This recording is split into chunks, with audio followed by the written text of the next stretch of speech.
Bonjour et bienvenue dans Une minute un livre. Je vous parle aujourd'hui de cet ouvrage, Se tenir debout, un siècle de lutte contre les souffrances au travail de Rémi Ponge, maître de conférences en sociologie à l'Institut régional du travail de l'Université d'Aix-Marseille et membre du laboratoire d'économie et de sociologie du travail, un ouvrage aux éditions La Dispute 2025.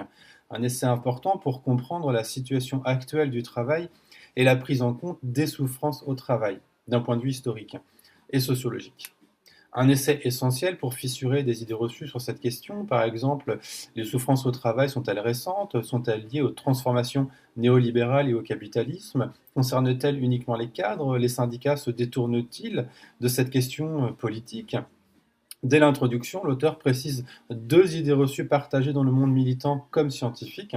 Premièrement, les syndicats ne se seraient pas préoccupés de la santé des salariés et encore moins de leur santé psychique. Et deuxièmement, cette seconde idée reçue affirme eh bien, que les souffrances au travail sont un problème récent. Alors la réalité est tout autre, c'est finalement une très vieille histoire. Alors par souffrance, l'auteur parle ici de santé psychique sans oublier les problèmes physiques bien évidemment. En effet, c'est une notion qui renvoie à différentes acceptions situées, plurielles, contextualisées et documentées, sans être nécessairement convergentes tout le temps. En effet, l'auteur ne rejoint pas nécessairement, par exemple, la pensée de Christophe Dejour, tout en reconnaissant bien évidemment son travail. La souffrance au travail, tout comme le harcèlement d'ailleurs au travail, doit être politisé et publicisé.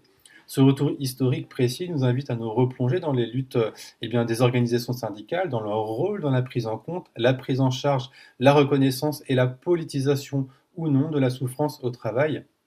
Une des critiques adressées aux organisations syndicales s'inscrit dans ce sens.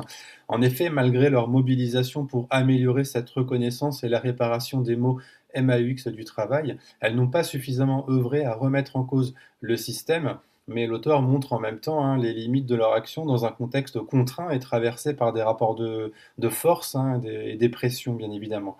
L'auteur propose ainsi que les organisations syndicales gagneraient à agir directement en faveur de la publicisation et de la politisation de souffrances dans les entreprises, mais aussi en dehors.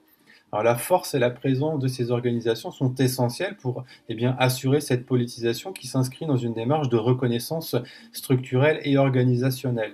Il est aisé, bien évidemment, de comprendre qui a intérêt, à l'inverse, à dépolitiser le sujet et à individualiser la souffrance pour mettre à distance les responsabilités. Vous voyez bien de qui je parle. Les difficultés actuelles des effectifs de l'inspection du travail ou encore de la médecine du travail, qui sont des leviers importants et expliquent en partie les problématiques aussi actuelles qui s'installent. Alors on le comprend donc, les organisations syndicales sont essentielles. Il faut leur donner en tout cas de la place, du pouvoir. L'ouvrage revient également sur l'historique épistémique de la souffrance et la construction des modèles d'analyse des risques psychosociaux et des facteurs psychosociaux. On retrouve par exemple les travaux de Karasek, de Sigris, de Golak ou encore le travail de l'INRS. On a aussi bien évidemment les questions d'évolution des maladies professionnelles. Cette historicisation est importante car elle permet de comprendre aussi les tensions entre les reconnaissances systémiques, structurelles du sujet et les tentatives de minimisation, de silenciation à l'image de l'expression qualité de vie au travail qui minimise, vous l'avez compris, et aussi les questions d'instrumentalisation du concept de stress. Alors l'historicisation permet également de comprendre les enjeux de publicisation qui ont invisibilisé les souffrances des travailleuses des classes populaires, premières concernées. Sans oublier dans l'ouvrage aussi, bien évidemment, les enjeux féministes, à l'image d'une thématique longtemps perçue comme féminine.